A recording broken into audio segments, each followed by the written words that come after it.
Bienvenue à tous. Certainement que vous avez pas mal de préoccupations par rapport à la conférence des partis. 25e édition, la République démocratique du Congo prendra part à cette grand-messe climatique, oui ou non? On le saura dans quelques instants. Si oui, comment se prépare la délégation congolaise? Nous recevons dans quelques instants le secrétaire général du ministère de l'Environnement et Développement durable. Le portrait.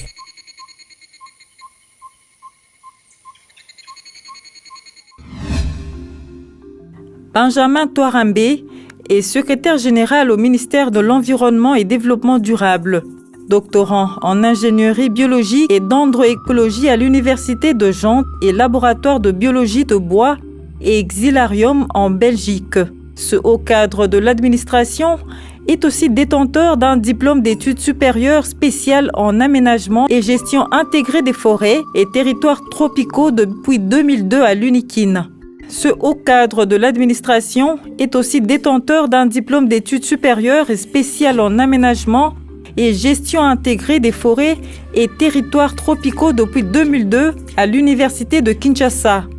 Licencié de l'université de Kisangani en sciences option biologie, Benjamin Touarambé a suivi plusieurs formations et stages qu'il a capitalisés au service de la nation. Parmi les publications, nous citons celles portées sur l'analyse de l'état de lieu du secteur produits forestiers non ligneux et leur évaluation à la contribution de la sécurité alimentaire en République démocratique du Congo. Un autre rapport de l'œuvre de l'esprit était axé sur la gestion des concessions forestières en République démocratique du Congo. Cet ancien directeur de développement durable au ministère de l'Environnement et actuel secrétaire général est notre invité.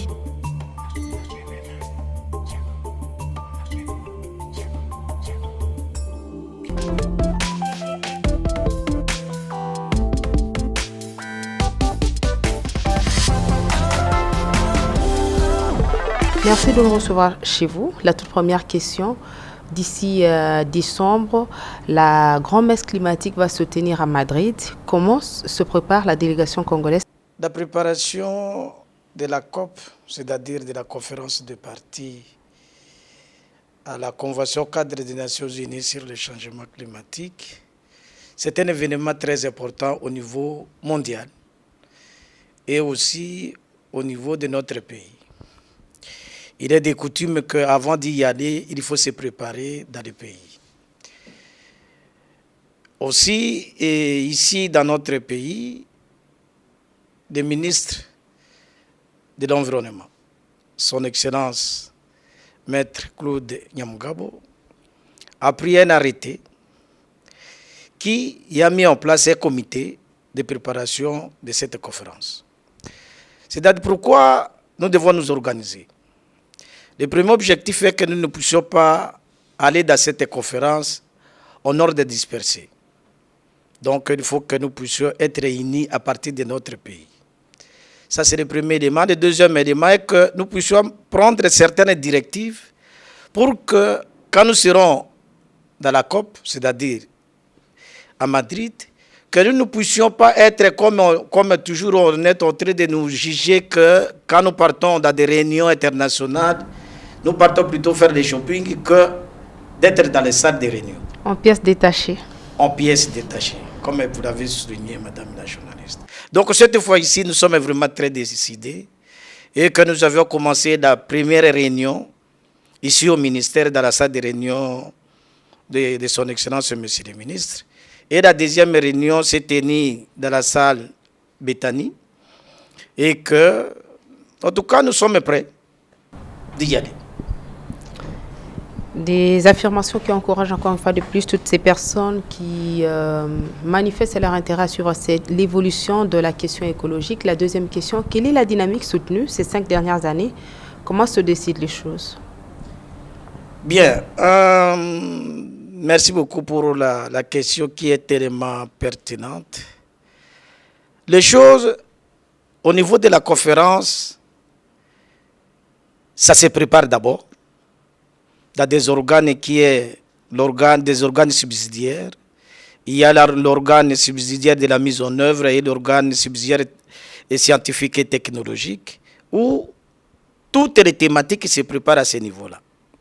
Et pendant ces dernières années, les 5 dernières années, à partir de 2015, c'est-à-dire à partir de l'année à laquelle l'accord de Paris a été adopté, en tout cas, il y a plusieurs réunions qui se sont tenues et qu'il y a eu aussi beaucoup de résolutions qui ont été prises. Les soucis aujourd'hui pour cette COP 25, c'est aller négocier pour que nous puissions terminer tout ce que nous avions prévu dans l'accord de Paris.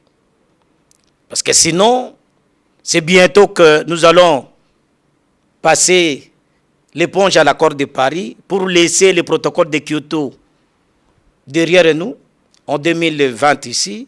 Donc, il y a eu beaucoup d'engagements qui ont été déjà pris par rapport à l'accord de Paris. Si je vous prends par exemple les packages de Katowice. L'enjeu même de cette conférence des partis qui se tiendra à Madrid. Voilà, donc cet enjeu-là, c'est maintenant terminer ces packages-là, qui a été déjà commencé à se discuter au niveau de Katowice en Pologne, et qu'aujourd'hui, nous devons finaliser ces paquets de Katowice pour que nous puissions, en 2020, que nous puissions bien entrer à la mise en œuvre de l'accord de Paris. Chose que tout le monde attend. Nous allons prendre l'éco-découverte. Chers téléspectateurs, on se retrouve juste après. Éco-découverte.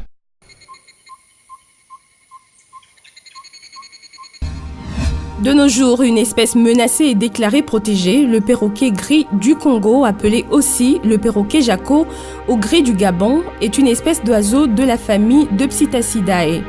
C'est le meilleur parleur parmi les perroquets et le plus vendu en France et en Belgique. Ce perroquet gris habite une grande partie de l'Afrique occidentale. En RDC, on le retrouve au parc de la Lomami au centre du pays.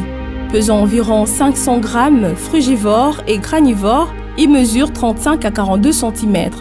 La femelle pond de 3 à 4 œufs dont l'éclosion a lieu après 30 jours. Il a une durée de vie pouvant aller jusqu'à 80 ans, même si la plupart des individus ne dépassent pas les 30 ans. Un oiseau grégaire, mais lorsqu'il atteint la maturité sexuelle, le gris du Congo se choisit une partenaire et s'unit pour la vie. C'est un animal fidèle. Le nombre de coris du Congo régresse sensiblement de suite d'une négoce. Ainsi, son commerce est désormais devenu réglementé.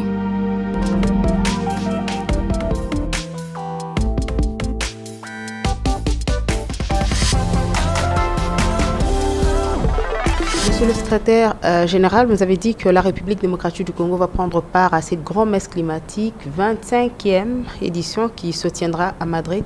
Et c'est quoi l'enjeu pour le pays? Bien. Le premier enjeu pour le pays, c'est depuis des années, nous étions un peu distraits. À la chaîne, au niveau international, on n'était pas tellement bien agressif. Mais quand vous avez écouté les discours de notre chef de l'État à la 74e Assemblée des Nations Unies à New York, il était clair que maintenant, nous devons prendre notre leader. Pourquoi nous devons prendre notre leader? Surtout qu'au niveau de l'RDC, nous sommes le premier poumon africain en termes de forêt. Donc, si hier on ne parlerait pas beaucoup, mais aujourd'hui, avec les chefs de l'État qui est presque partout dans toutes les conférences internationales, et il veut que nous puissions... Il fait un effort de porter notre étendard au niveau international.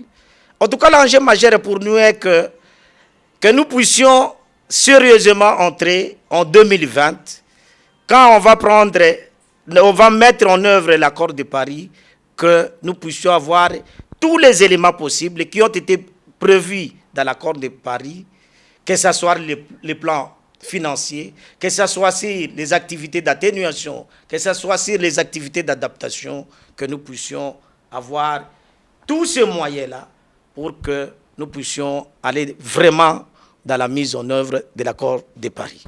Alors, nous comprenons le souci qu'il y a. Nous savons que le discours du chef de l'État sur le décalage dans la répartition de ressources financières, il y a aussi l'orientation du ministre lors du lancement des travaux préparatoires par rapport à cette conférence des partis avec un accent sur le transfert des technologies, renforcement des capacités et encore cette question des financements. Comment ça va se passer exactement? Bien, ça c'est une grande question. Comme vous le savez très bien, il était prévu dans l'accord de Paris que chaque année, le pays devrait mobiliser au moins 100 milliards de dollars chaque année. Mais jusque-là, nous ne sommes pas encore arrivés à ce niveau-là. C'est tout simplement parce que le pays du Nord, qui avait pris des engagements comme ils avaient pris au niveau du protocole de Kyoto, de réduire sensiblement leurs émissions, n'arrive pas à mobiliser ces moyens. Mais toutefois, on ne peut pas baisser les mains.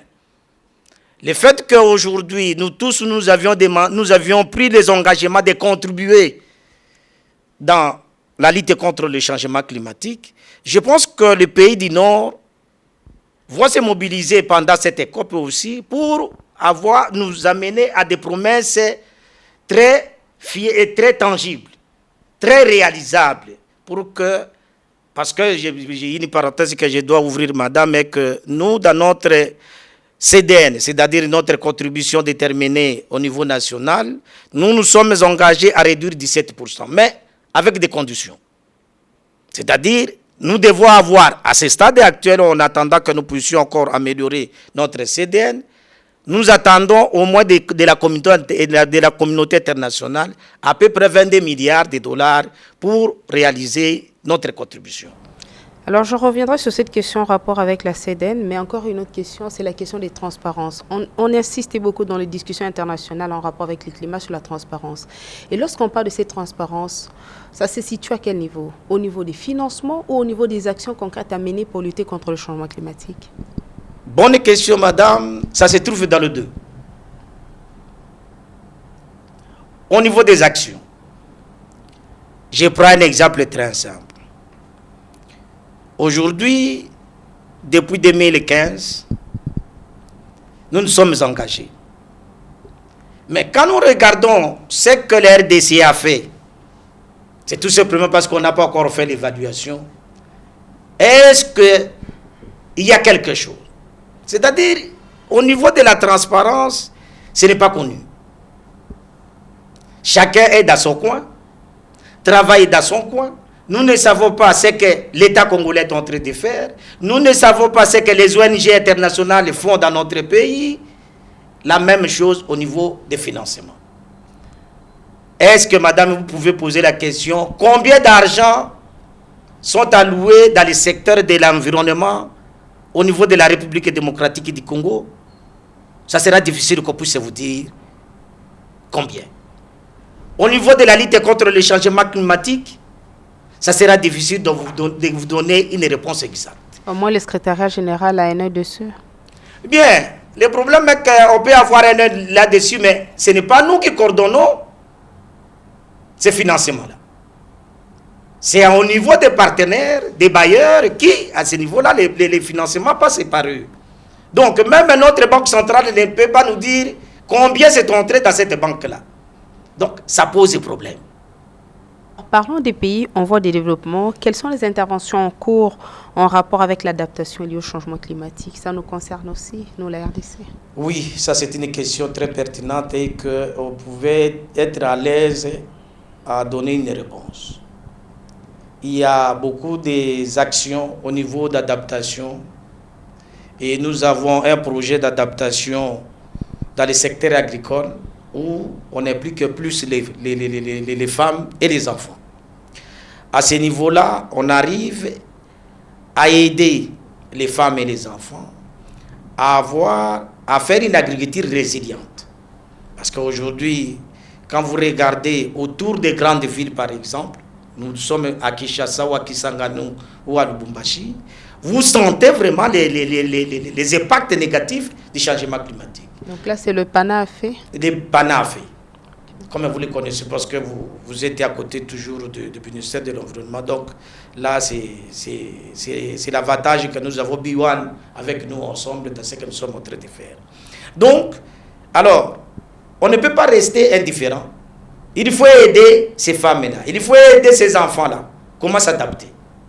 Avec des semences, par exemple, résilientes, avec l'agroforesterie, avec une agriculture adaptée au changement climatique. Alors, vous avez parlé de la CEDEN, l'engagement pris par le pays de réduire de 17% ses émissions pour plus ou moins 21 milliards de dollars américains. Qu'en est-il de la mise en œuvre de cet engagement?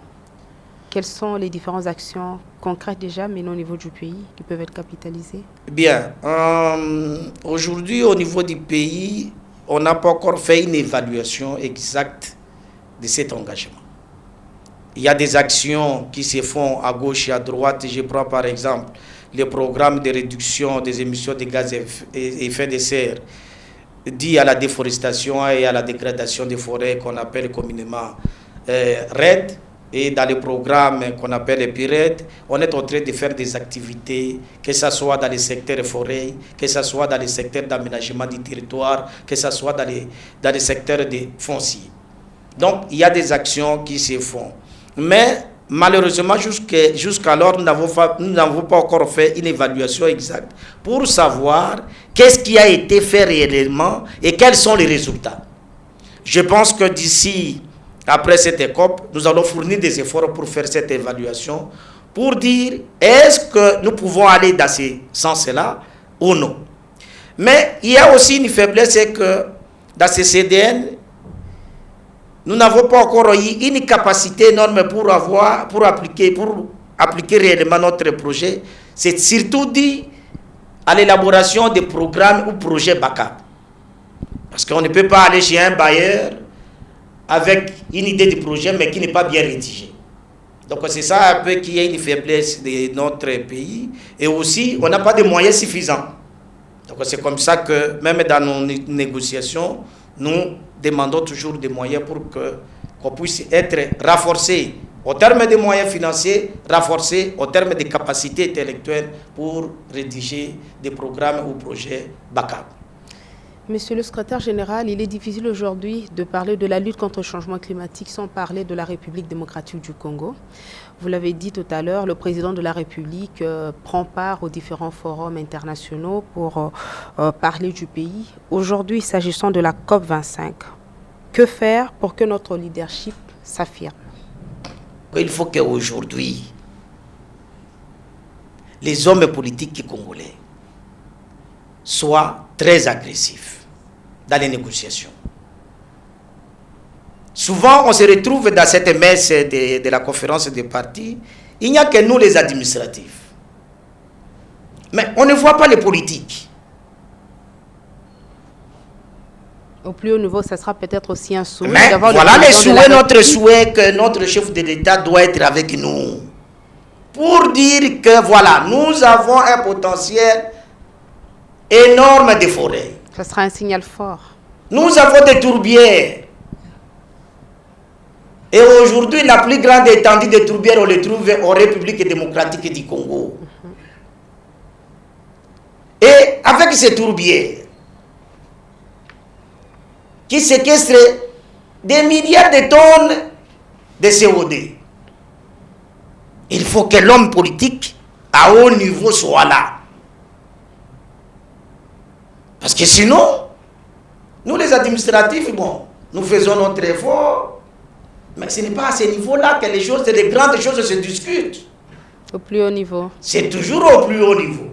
C'est comme ça que j'ai fait appel à notre chef de l'État que j'aime bien.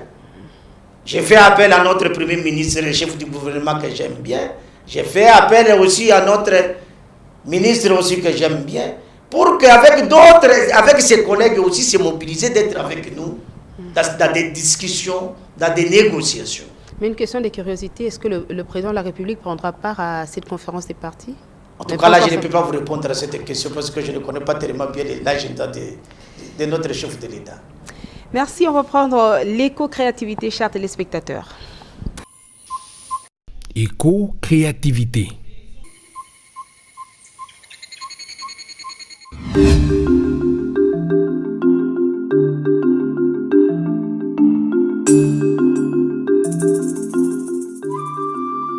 beaucoup de nos provinces, on a affaire à des chasseurs d'abeilles. Or, notre souci, on voulait quitter cette étape-là. Au lieu d'avoir des chasseurs d'abeilles, on veut avoir des éleveurs d'abeilles. Parce qu'un chasseur d'abeilles tue les abeilles. Un éleveur d'abeilles, il protège et il les multiplie. Et nous savons le rôle de l'abeille dans notre environnement. S'il y a pollinisation, parmi les insectes qui arrivent à faire un grand travail, ce sont les abeilles. Entre-temps, ils nous produisent du miel.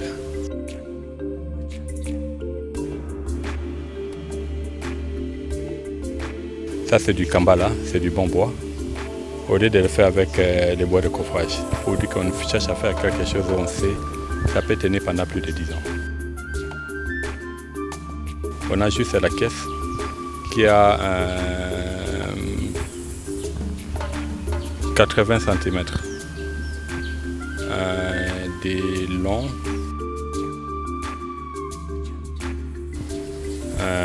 pour que ça puisse rester très longtemps. Nous avons des barrettes où la ligne ici, ça sert à mettre des, si on veut, les barres de cire.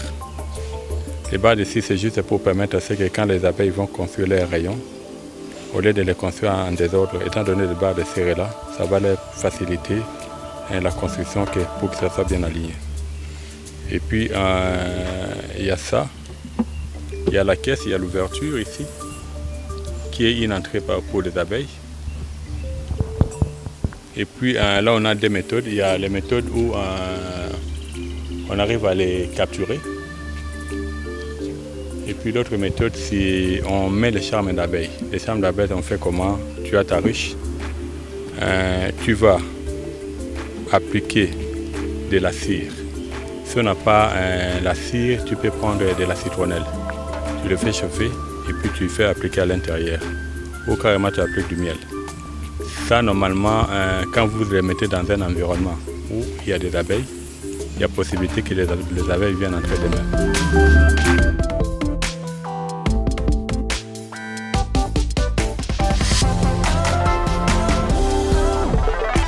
Il est vrai que ce n'est pas tout le monde qui prend part à la conférence des partis, mais nous voulons également savoir comment se préparent les positions des pays. Bien, merci beaucoup pour la question, madame. Les pays se préparent souvent dans des groupes. Nous avons les groupes, des petits groupes comme la Comifac, au niveau de l'Afrique centrale. Nous avons au niveau de l'Afrique la conférence des ministres en charge de l'environnement. Nous avons au niveau des pays les moins avancés, qu'on appelle les pays PMA.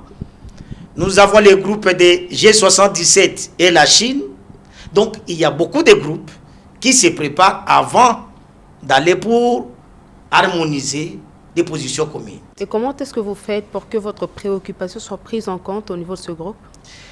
On le fait à travers des soumissions. Encore une autre question. Quel est l'incident du changement climatique sur la production de l'énergie en République démocratique du Congo? Bien, merci beaucoup, madame. Mais quand vous parlez de l'énergie, de quelle énergie il s'agit? Je pense que c'est l'énergie électrique. Exactement. Bien. Pour le pays qui est, depuis l'RDC, qui est un pays scandale en ressources, par exemple, en ressources en eau, l'énergie électrique, avec les changements climatiques, il y a une incidence à ne pas démontrer. Nous avons par exemple les barrages d'Inga. Imaginez-vous qu'en amont du fleuve Congo, si ce n'est pas bien géré, vous allez voir que ces barrages auront des problèmes pour fonctionner. Qu'est-ce qui doit être bien géré? Les forêts, les eaux, les deux? Les deux. Les forêts, les deux. Et les eaux, les deux. Mais ici, j'attire un peu l'attention de tout le monde qui entre dans la discussion de transfèrement des eaux au niveau de lac Tchad. Mais est-ce que c'est faisable d'abord? Bien, ça peut être faisable. Mais il faut qu'on puisse bien faire des analyses scientifiques que de faire des discours comme ça au hasard. Pour dire, est-ce qu'on peut prendre cette eau en amont, par exemple, des barrages Dinga? Parce que ces barrages, si on a la troisième phase, on peut distribuer les courants presque dans toute l'Afrique. Et ça aurait un impact économique important dans les pays. Donc nous devons faire attention. Si on avale des Inga, quelles seront les conséquences par la suite? Raison pour laquelle j'appelle aux scientifiques de commencer à faire des études très approfondies pour aider aux politiques et quand ils vont prendre des décisions, de le faire ou non, qu'ils aient des éléments. Mais nous savons par exemple qu'il y avait une autre piste de solution qui avait été proposée, c'était la création des forêts artificielles avec le projet Mvula. La création des forêts artificielles. Oui, au niveau du Tchad. Bon, ça, moi, je ne peux pas entrer dans les discussions de la politique du Tchad. Ça, ce n'est que des propositions qu'on fait à un pays voisin de l'Afrique centrale. Mais, pour nous, on peut faire même aujourd'hui la reforestation, mais est-ce qu'on va trouver des solutions immédiates? J'ai dit non. Parce que, madame, ce qu'on ignore souvent, c'est les caprices du changement climatique. Le climat n'a pas de passeport. L'impact qui est aux États-Unis aujourd'hui, ça a des répercussions ici chez nous. Donc, c'est pour dire que le changement climatique n'a pas de frontières. Le changement climatique n'a pas de passeport. Donc, il n'a pas de visa.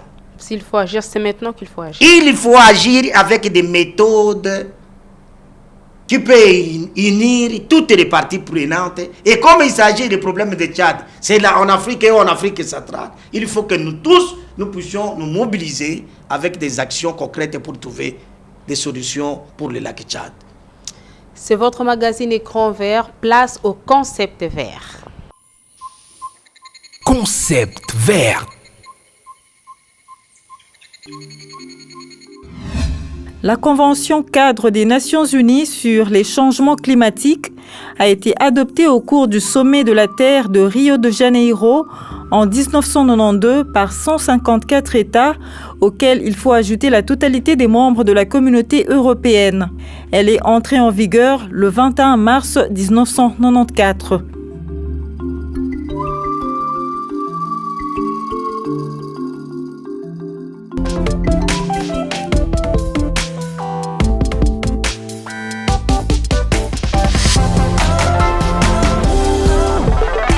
Quand même sur cette question des financements, par quel mécanisme la République démocratique du Congo reçoit-elle les financements climat?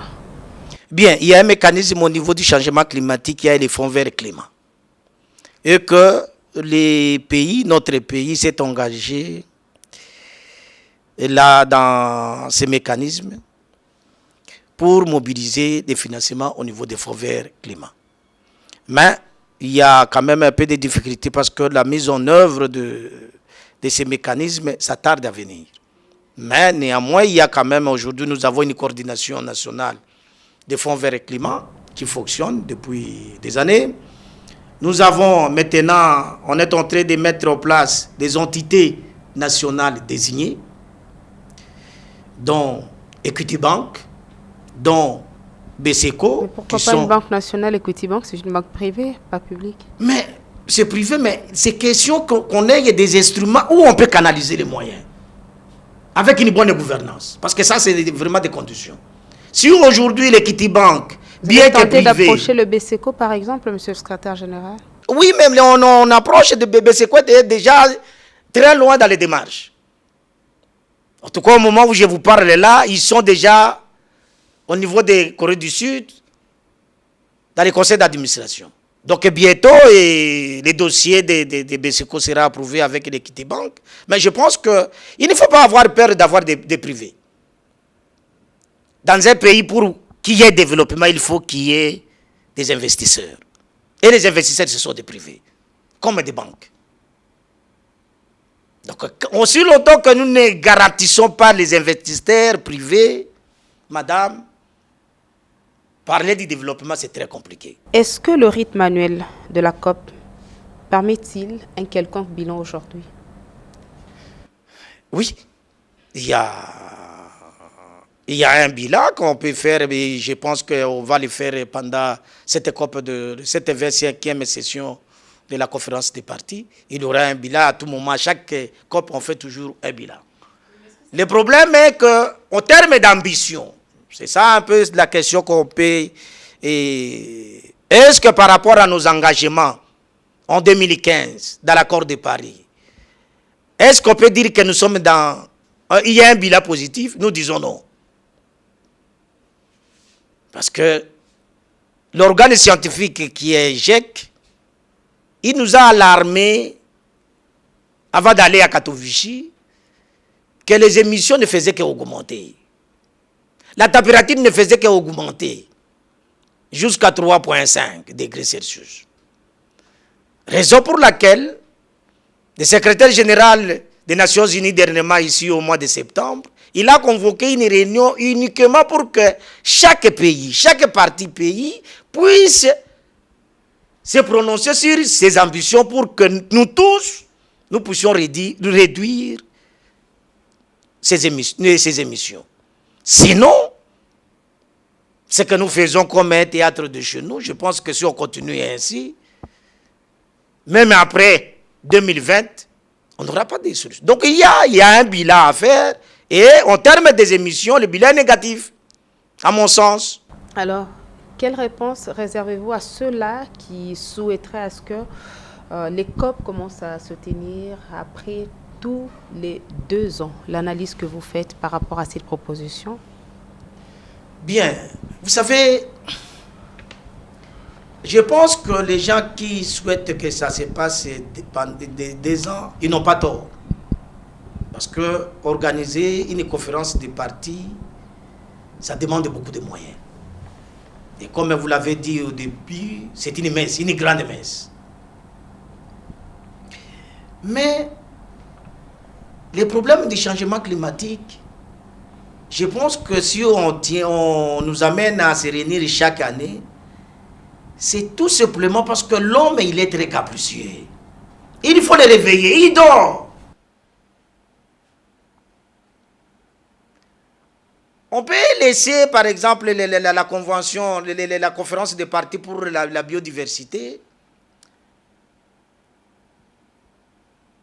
Je pense que là, on n'a pas tellement de soucis. C'est seulement si on s'engage très bien, même après 5 ans, on aura toujours notre biodiversité. Mais avec les changements climatiques aujourd'hui, le problème, il est très sérieux. Regardez seulement la ville de Kinshasa. Hier, on ne parlait pas des inondations dans la ville de Kinshasa comme on parle aujourd'hui. Hier, on ne parlait pas des catastrophes dues aux inondations de pluie comme aujourd'hui. Dans mon quartier, par exemple, l'année passée, il y a eu des morts d'hommes, des morts des enfants d'ailleurs.